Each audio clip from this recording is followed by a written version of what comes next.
Hey guys, नमस्ते। मैं अनु कुमारी, स्वागत है आप सभी का एक बार फिर से द नर्सिंग बिहार में।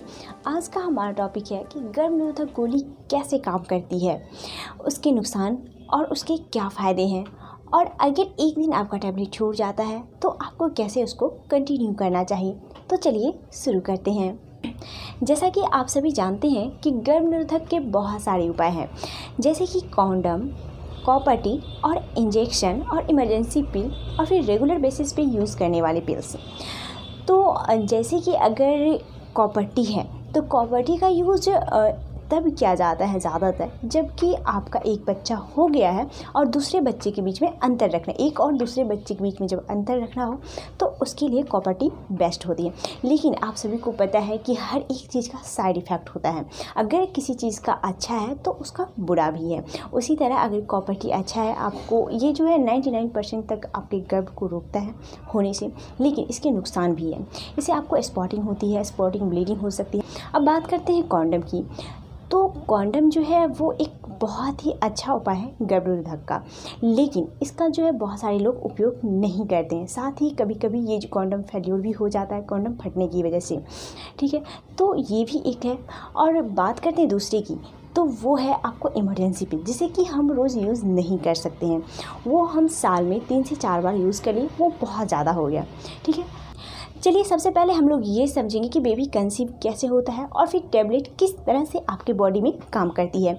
तो सबसे पहली बात, अगर महिला का जो अंडा होता है वो अगर पुरुष के स्पर्म से मिलता है तब जाके वो फर्टिलाइजेशन होता है। फर्टिलाइजेशन होने के बाद ही आप प्रेग्नेंट हो सकते हैं। जो आपका अंडा, बात याद है कि आपका अंडा कब रिलीज होता है, यानी कि आपका जो एग होता है वो कब रिलीज होता है, जिसे हम ओव्यूलेशन पीरियड कहते हैं, ठीक है। जब आपका ओव्यूलेशन पीरियड होता है तो उस टाइम पे आपका एग रिलीज होता है, और फिर अगर उस टाइम पे स्पर्म से आपका एग मिलता है तो फिर फर्टिलाइजेशन हो जाता है और फिर आप प्रेग्नेंट हो जाते हैं, ठीक है। अगर आपने गर्भनिरोधक टैबलेट का यूज़ किया है तो इसका काम ये है कि आपके ओव्यूलेशन पीरियड की जो प्रकृति है, जो रेगुलर बेसिस पे होती है, उस पर रोक लगाना, यानी कि उसमें आपको ये स्थगित करता है, यानी कि जो आपका ओव्यूलेशन पीरियड है उसमें ये रुकावट डालता है, ठीक है। और साथ ही जो आपका सर्वाइकल म्यूकस होता है उसको बहुत ज़्यादा गाढ़ा कर देता है, जिसकी वजह से यह होता है कि अगर स्पर्म आपके अंदर आता भी है, शुक्राणु आपके अंदर आता भी है, तो जो आपका म्यूकस होता है जो बहुत ज़्यादा गाढ़ा हो जाता है, सर्वाइकल म्यूकस, वो वहाँ तक आपके एग तक पहुँचने नहीं देता है, जिसकी वजह से आप जो है प्रेग्नेंट नहीं होती हैं।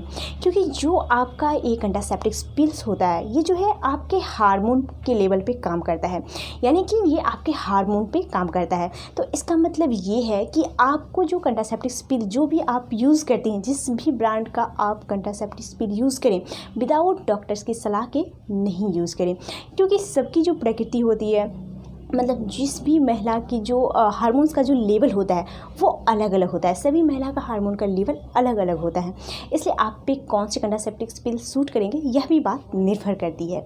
तो सबसे ज़्यादा बेस्ट ऑप्शन आपके लिए यह होगा कि आप जब भी कंट्रासेप्टिव पिल्स लेने का सोचें, विचार करें, तो आप अपने डॉक्टर से ज़रूर सलाह लें।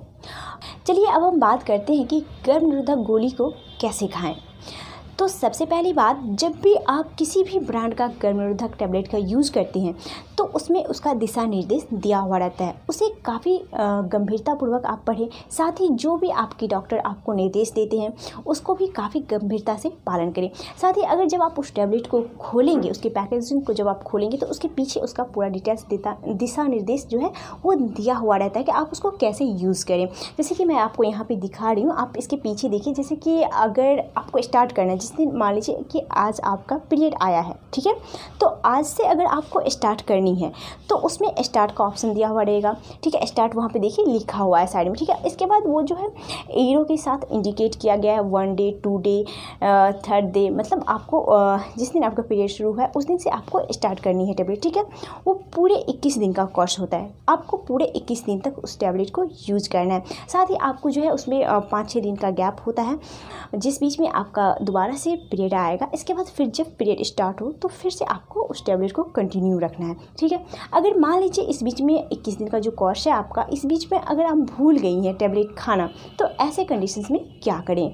अगर मान लीजिए अगर आप आज आपने टैबलेट खाया है और फिर कल आपको याद आया कि आपने जो आपका निर्धारित टाइम है उस पर आप खाना भूल गई, आपको याद आया, ठीक है, तो आपको जिस टाइम याद आता है आप उसी टाइम टैबलेट को खा लें। लेकिन अगर ऐसा कंडीशन होता है कि आप एक दिन बीच में स्किप कर गई हैं, आपने टैबलेट नहीं लिया और फिर दूसरे दिन आपको टैबलेट खाते टाइम आपको याद आया कि आपने कल टैबलेट नहीं लिया था, ठीक है, तो ऐसे कंडीशंस में आप क्या करें, आप 2 टैबलेट का यूज करें, ठीक है। और साथ ही अगर जिस दिन आपने स्किप कर दिया है उस दिन गर्भ निरोधक के दूसरे उपाय का प्रयोग करें। और साथ ही आप जो है अपने टैबलेट खाने का एक टाइम निर्धारित कर ले। जैसे कि अगर आपको दिन में खाना है तो एक टाइम निर्धारित कर ले, आप दिन में खाएं। अगर आपको रात में खाना है तो रात में आप उसे खा सकते हैं। अगर आपको ये सब टाइमिंग रखने में असुविधा हो रही है तो आप अपने मोबाइल में एक अलार्म सेट कर लें, जिससे यह होगा कि आप रोज़ उस टाइम पर अपना टैबलेट को कंटिन्यू रख पाइएगा। अगर हम बात करें गर्भ निरोधक गोली खाने के फ़ायदे की, तो इसके बहुत सारे फ़ायदे भी हैं। जैसे कि अगर आपका पीरियड जो है वो इरेगुलर है, अनियमित है, कभी आता है कभी नहीं आता है, या फिर कभी टाइम से पहले आ जाता है या फिर टाइम के बाद आता है, अगर इस टाइप का भी सिचुएशन है तो इसमें भी काफ़ी ज़्यादा हेल्प करती है, वो आपके पीरियड को रेगुलर करता है। साथ ही अगर आपके पीठ में दर्द रहता है, पैर में दर्द होता है, तो उसमें भी काफ़ी ज़्यादा राहत मिलता है।